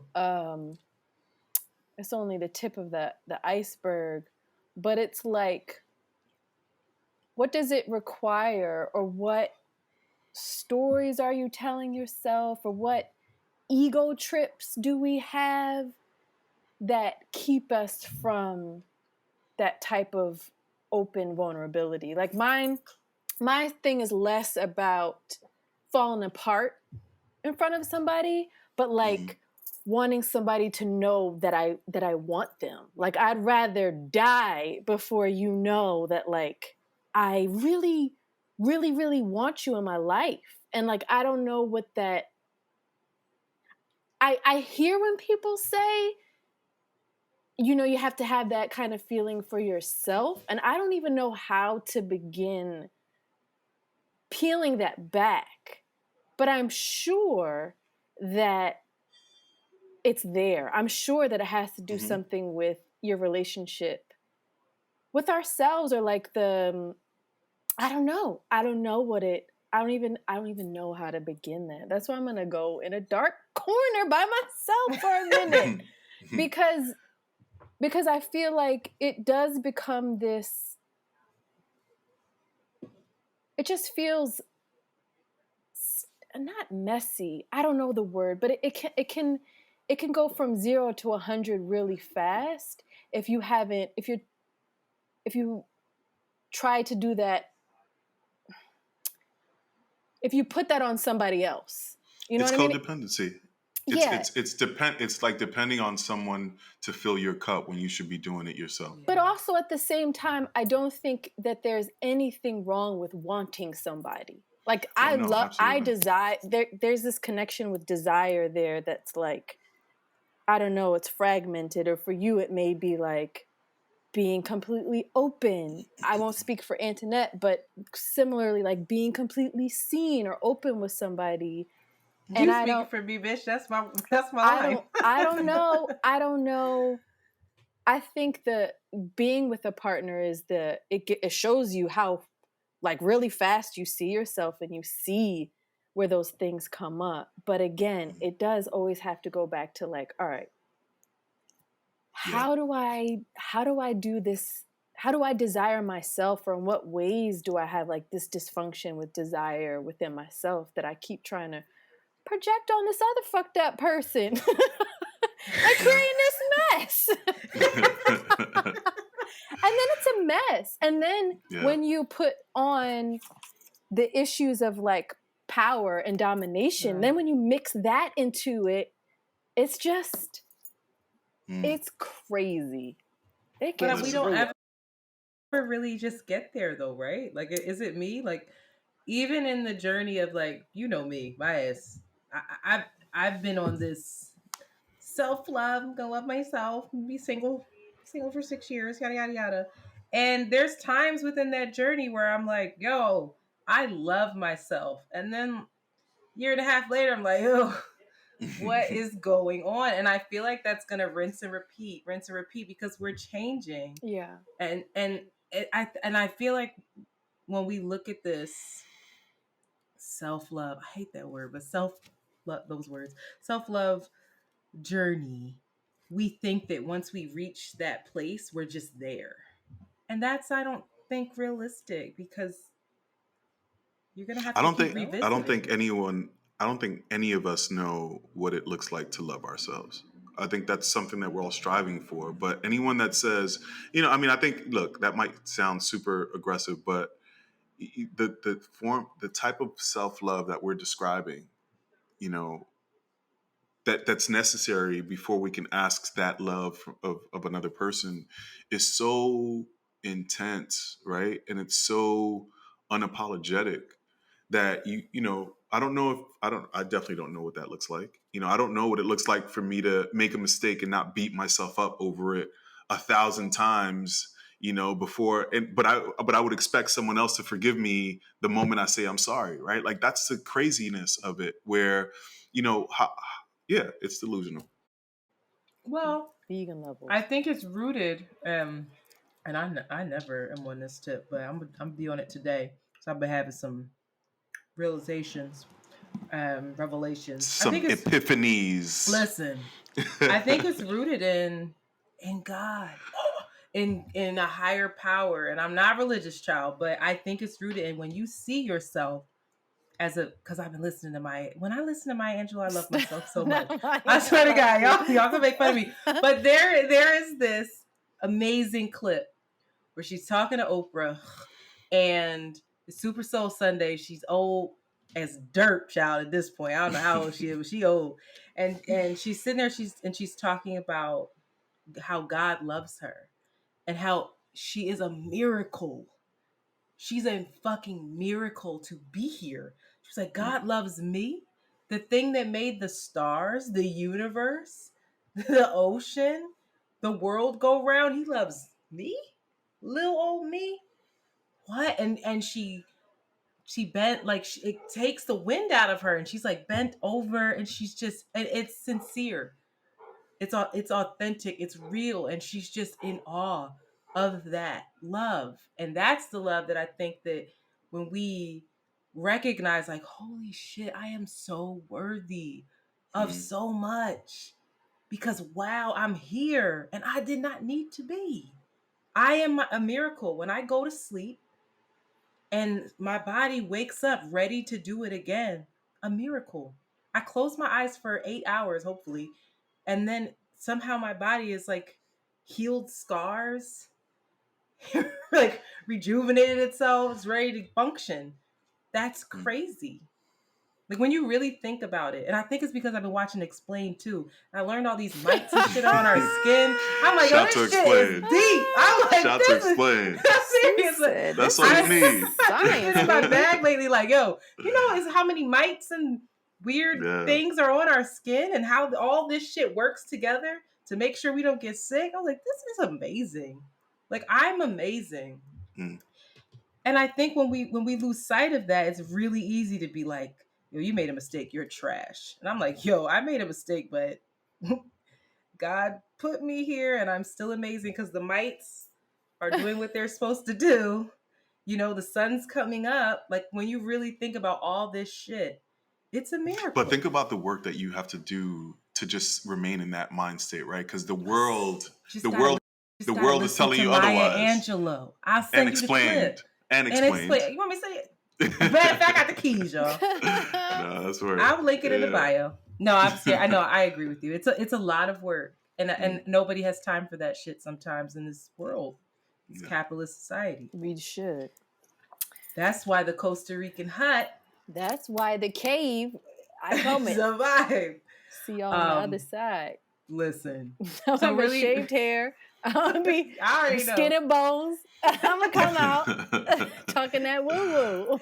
She gonna come out the same ass way. I'm gonna come out like the Buddha, like an Aladdin. Remember when he came out the cave in Aladdin? Come out fucked up, like, yo. Rub on this lamp. Let me show you something. I got a Buddha belly. No one I can do drugs and shit. I would be whacked out. All right, real quick.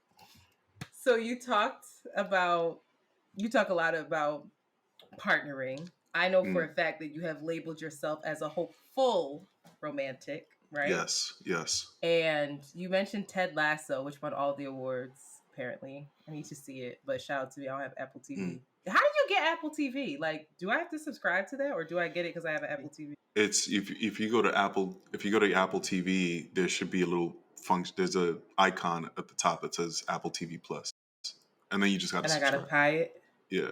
Oh yeah, no.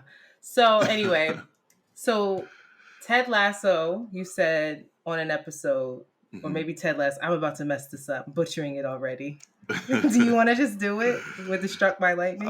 Yeah, no. So Ted Lasso, new show, hilarious. I won't give it away, but second season, episode 2, one of the main characters is coming out of a divorce, and she's just started dating again. And one of the other characters asks her about this person that she's dating, and she's like, "Well, he's fine." And he's like, "That's the problem. Everyone's fine. You deserve to feel like you've been struck by lightning. You deserve to be with someone that makes you feel like you've been struck by lightning." And then this is like this light bulb goes off in her head, and she's like, "Yeah, I do." And then, it's such a short snippet, but I thought it was so powerful and relevant because how many of us feel like we deserve to be with people that make us feel that way? I do. I just started to. Oh.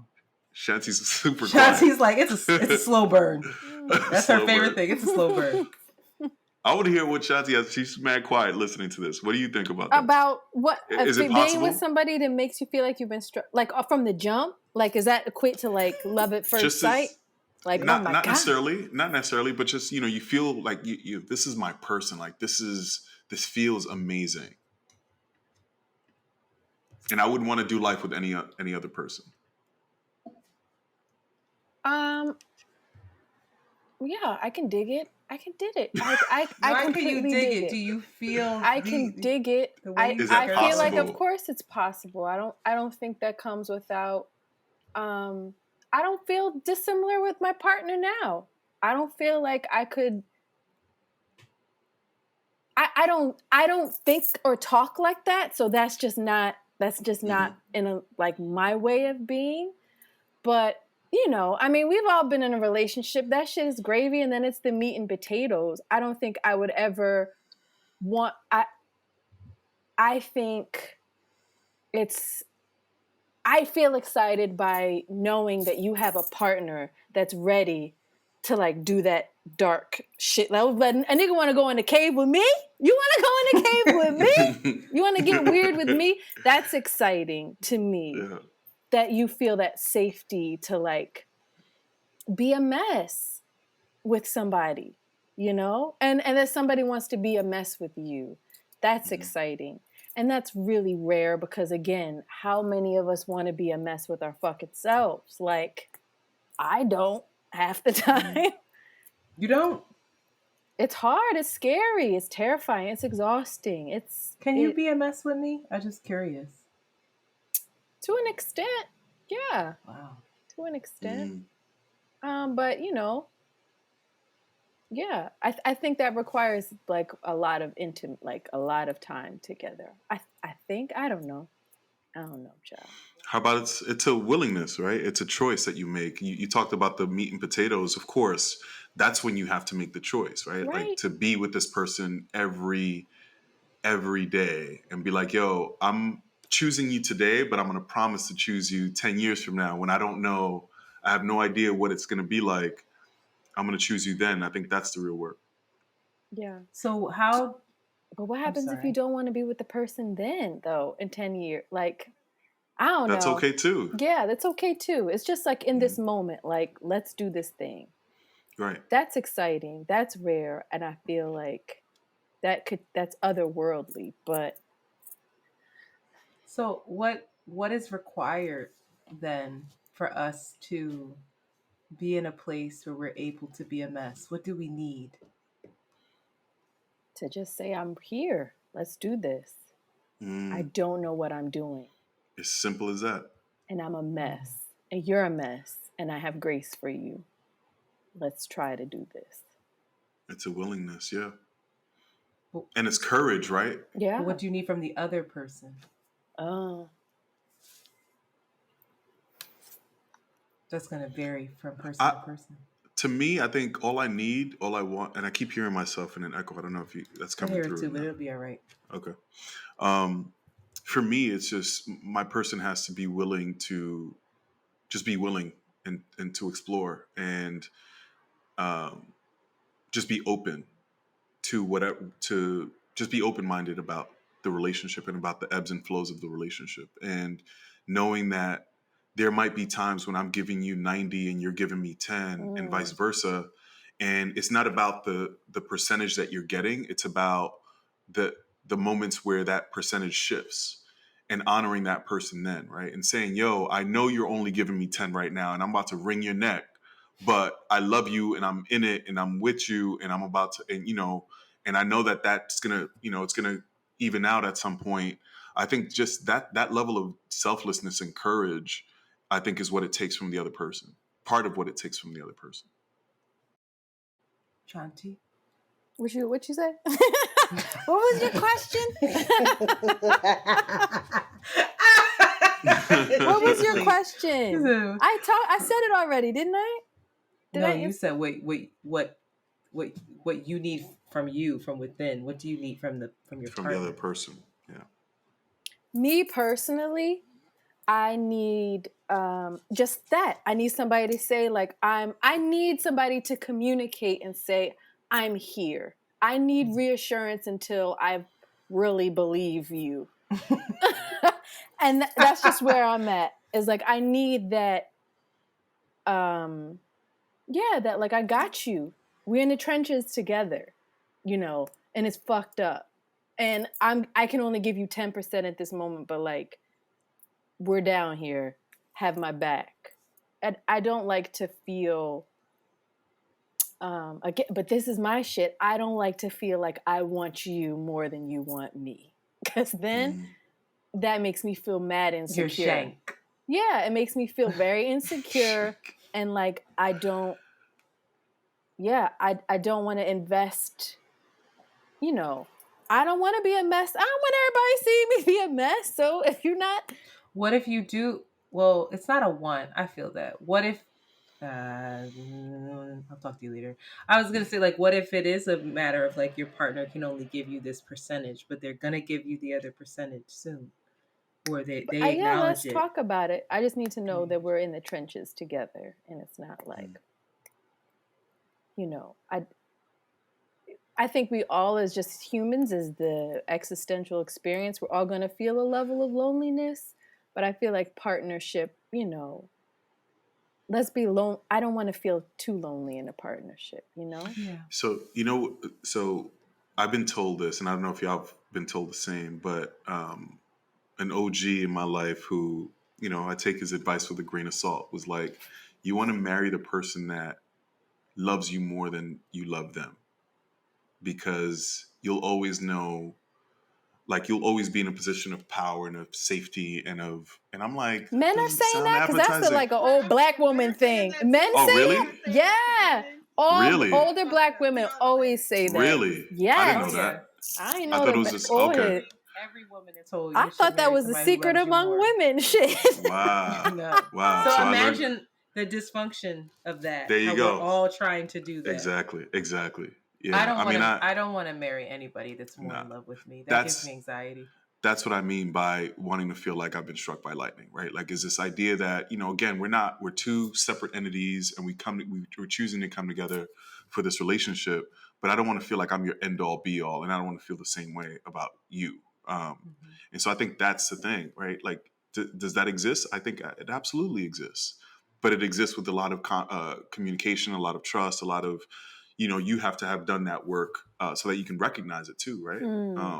So on a more general, what do you feel you need from women to feel to be who you are and to feel your feelings and to feel supported in that way? Because oftentimes it's men need to take a back seat right now, especially within this time period, which I don't agree with. But what is it that you feel for all the women listening? What advice would you give them in order to hold space and make space for men to be?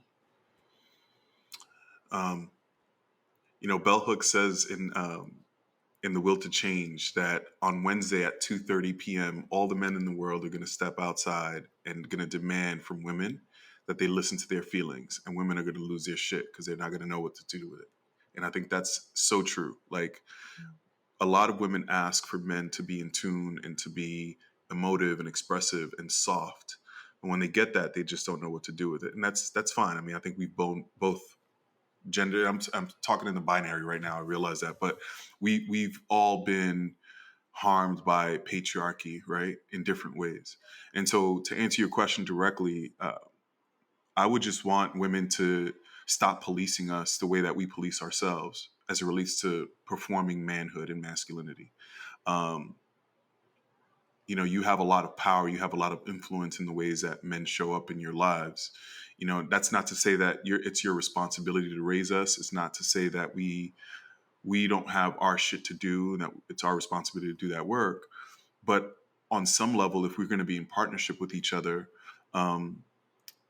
become aware of the ways that you've been harmed by patriarchy and the ways that you reinforce patriarchal norms, and then take the necessary steps to heal that, right? So that when a man does show up and he's wanting to be vulnerable and he's wanting to give you all the things that you're asking for, that you not only recognize it, but then you can reciprocate it and hold space for it. So that's what I would say. Well said. I have 2 more questions because I know it's getting late. Jason, how are you readying yourself for love again? I'm not, and that's real. Like, I don't want to date right now, in large part because it feels like an interview. It feels like this long, protracted interview where I'm meeting people and they're looking at me to see whether or not I could be a good father, a good husband, a good provider, and not necessarily looking to see whether or not I could be their person, right? Like, can I be your human? And so that's a turnoff because it feels very transactional. It just feels like if it's not me, it's going to be the next person, right? It's like this conveyor belt. So it makes it hard to open up in the face of trauma, in the face of pain, to open up and say, you know what, I'm going to open myself up to love again. So I joke that I say that I'm not. But what I am doing, I guess, is taking the time for myself to get clear on what it is that I want and what I need. And then being unapologetic about the things that I need and calling them needs, right? Not being afraid of calling those needs. Because having needs isn't an issue, right? It's not a, I don't think it's a bad thing. So it's just getting clear on that. And so until I can get to a place in my own mind where I'm comfortable enough to share that with someone else, then I think I'd be ready for it. And stealing your question from Dear Men, Yeah. what is your definition of a good man? Good is the operative word, right? And I think it's a trick question. A man is a good man, or a man in general, and I think it applies to everyone, is someone who knows when to be hard and stoic and aggressive and, the rock of the family, for lack of a better term, but also knows when to be tender and soft and knows when to turn it on and off, and is able to be in tune with the language, the feelings, the energy that requires that shift. And then just being comfortable in both of those spaces when it requires. Jason, where can everybody find you? You're Jason 2_ Rosario. I'm gonna roll my R's because it is Rosario. it is Hispanic Latinx Heritage Month, and I am Dominican, so I got to do that. Jason 2_ Rosario on all platforms, and also The Lives of Men. That's the work. Also, shout out to breaking the stereotype of Dominican men. Okay, I try. Because y'all, Dominican men. Ciao. We can't hear you now, Antoinette. Girl. Mute. It says your mic is on mute.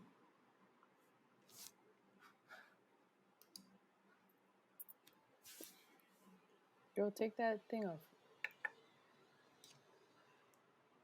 There you go. Can you hear me? Yeah. God, that just gave me such anxiety. It sent a shockwave at my body of stress of like, did this episode just get deleted? All right. Do you have time for rapid fire questions? You could say no. No, I do. Okay. Oh, shit. Shanti, set him up because I have him up because I deleted some of the raggedy questions for him because I was like, he ain't going to answer. Oh, shit. deleted some. Just ask the question. No, Ah, Jason, you gotta keep your Dominican. You gotta keep it together. Okay. Just set it up. I have so them. long, Antoinette.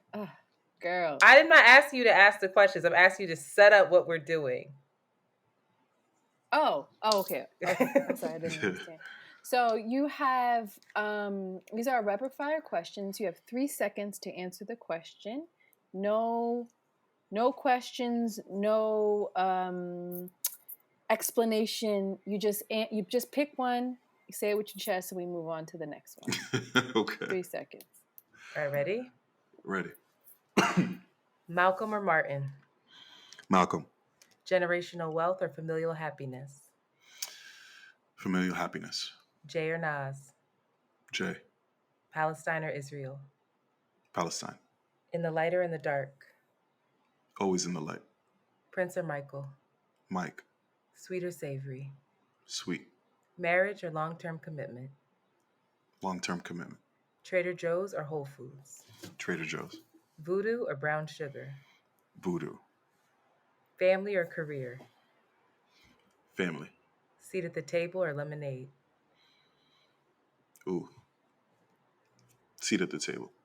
Evolution or creationism? Creationism. Sundress or sweatpants? Sundress. Protection or pull out in prayer?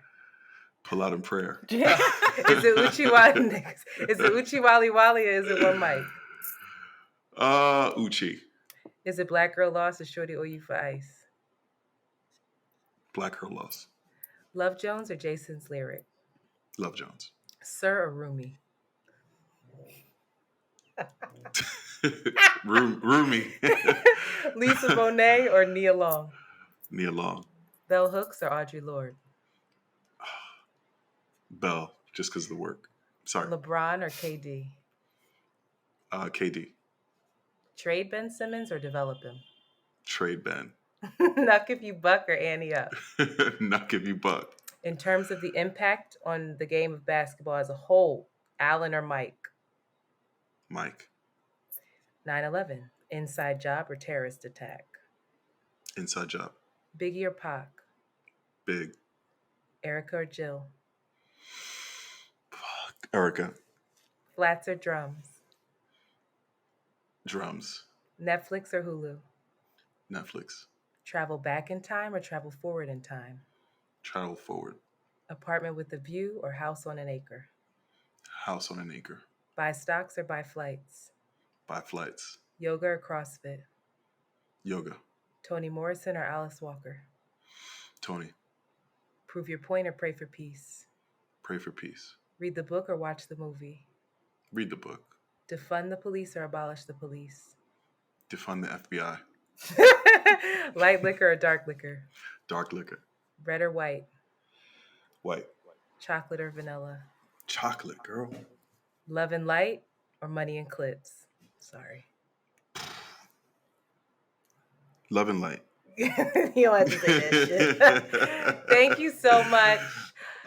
Thank you. Interesting. Is there like stats that you pull from the answers to that? No, we just secretly or like judge. a profile? I feel like when you start dating women again, that's just what you should do. That's what you be gotta like, ask that's them. the lineup. Like you can learn a lot from somebody with just their responses to that. Be like, Can y'all break that down though? Go ahead, Can y'all Shanti. break that down This for was me? Shanti's thing. I just feel like you can just learn. I mean, you have a lot about politics. You can learn about people's sense of music. What did you learn about me? The song about me. Leo. Here comes the Leo. Yeah, I know. You have good taste in music. It's interesting you chose long-term commitment over marriage. I feel like that says something. You value things of substance, or you seem to think that you value seeing things of substance. Your political views are pretty left, with some dabbling of conspiracy theories. She's got it down to a science. I love it. Okay. Yeah, and love I and see light. why this is important. Like Eastern Yeah, you just gotta. Yeah, love it. It's like love and light. And you're still a Negro. He said, It's still a nigga. Yeah. pull out prayer. Because there's some people like that don't know voodoo or brown sugar. Like that's a big problem. They're like, they don't what? even know. Yeah. And then I'm just like, wow. Palestine or Israel, they're like Frosted Flakes, not a cereal, not a fucking cereal. Sorry, So, it's tricky. No, that was good. That was good because there was some. some ones that were really. I'm really hard. happy that you picked Erica. Oh Good yeah. job by you. Antoinette man. hates Jill Scott. I for don't some hate reason. her. I just. How do you feel about Common? asking me don't or you? start. Be done after this. How do you feel about Common? You asking? Yeah. How do I like old Common. Old Common. Ciao. She has an irrational thing with Common. I can't stand What? Common. I She just don't hates know. Common. I just Doesn't trust him. Common. That man will curse you out. One Did you day. say flats or drums? I said drums. Drums. What does that say? I don't know. She's not in alignment with that? Antoinette, what do you say? I like drums. Drums. You like flats. Flats. This is silly. Come on. All right, It's y'all. late. This man got It's late. late. I gotta make sure my child's okay. Jason, Yo, thank y'all you so for much, this. For real. Nah, for real. This was good. I was a little bit.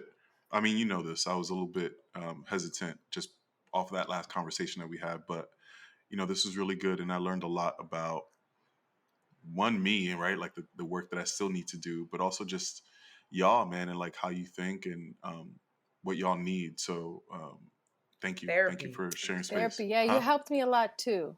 Helped a lot. Same. Helped a lot. Amazing. Appreciate you. Rooting for you. Anytime. Hope to stay in touch. And Yeah. I will definitely hit you when this is. Hey, if you're in Brooklyn, hit me. I'm in Bed-Stuy. Oh, I didn't know that.